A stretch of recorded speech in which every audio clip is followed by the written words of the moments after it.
In the world of art, where creativity meets rebellion, one name stands out above the rest: Andy Warhol. His work wasn't just about paintings. It was a revolution, a movement, a pop culture explosion that changed the way we see art, fame, and even soup cans. Yes, soup cans. But how did this quirky artist from Pittsburgh, Pennsylvania, rise to become one of the most influential figures in modern art? And why on earth did he choose soup cans as his muse? Let's dive into the fascinating story of Andy Warhol, the pop art icon who made soup cans famous. To understand Andy Warhol, we need to go back to where it all began.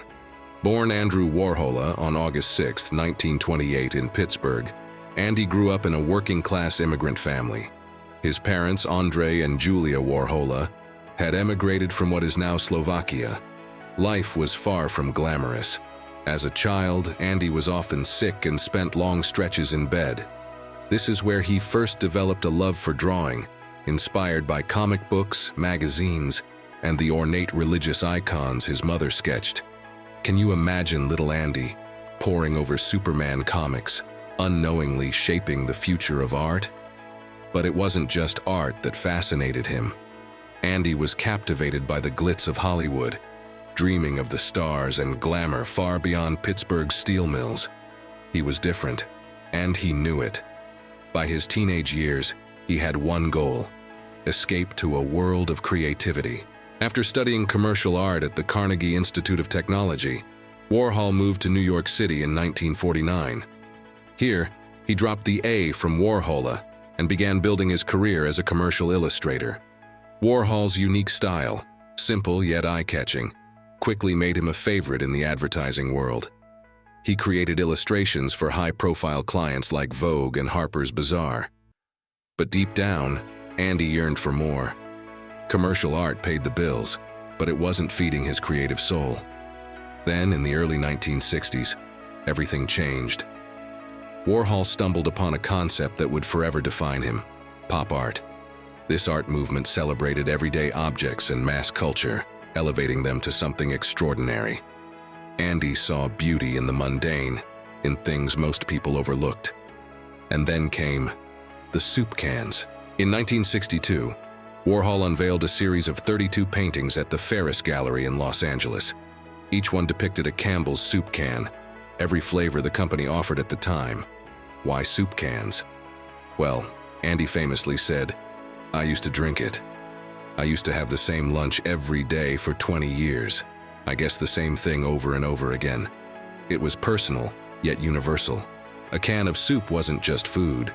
It was an icon of American life. But Warhol's soup cans weren't just art. They were a statement. By presenting something as ordinary as soup in a gallery, he blurred the line between high art and low culture. Suddenly, the mundane became meaningful. After the soup cans, Andy Warhol became a sensation. But his rise to fame wasn't just about his art. It was about how he lived. Warhol turned himself into a brand, a living embodiment of pop culture. In 1964, Andy opened The Factory, a studio that became the beating heart of New York's avant-garde scene. It was more than just a workspace. It was a party, a hub for creativity, chaos, and celebrity. Artists, musicians, actors, they all flocked to The Factory. It was here that Warhol created some of his most iconic works, like his portraits of Marilyn Monroe, Elvis Presley, and Elizabeth Taylor. These weren't just paintings. They were celebrations of fame itself. But Warhol's fame came at a price. His critics called his work shallow and accused him of selling out. Andy, however, didn't mind. "Don't think about making art," he said. "Just get it done. Let everybody else decide if it's good or bad." As the years went on, Warhol kept reinventing himself. He embraced new mediums like film, music, and even television, always staying one step ahead of the trends. But Warhol wasn't just an artist. He was a mirror to society. His work reflected our obsessions, fame, money, consumerism, and held up a lens to the world we live in. Even after his untimely death in 1987, Warhol's influence continues to shape art and culture. From graphic design to social media aesthetics, his fingerprints are everywhere. Andy Warhol didn't just stop at painting. In the mid-1960s, he turned his creative energy toward film, pushing the boundaries of what cinema could be. His films weren't like the Hollywood blockbusters he admired as a child. Instead, they were experimental, raw, and often provocative. Take his film Sleep, for instance, an almost 6-hour-long close-up of a man sleeping. Or Empire, an 8-hour unchanging shot of the Empire State Building. These weren't films meant to entertain. They were works of endurance and meditation on time, movement, and stillness. Andy Warhol didn't just create art. He created a movement. He showed us that beauty can be found in the everyday, that fame is fleeting yet powerful, and that art doesn't need to be confined to a canvas. So next time you see a can of soup or a celebrity's face on a magazine cover, think of Andy, because in the world of pop art, he'll always be the king.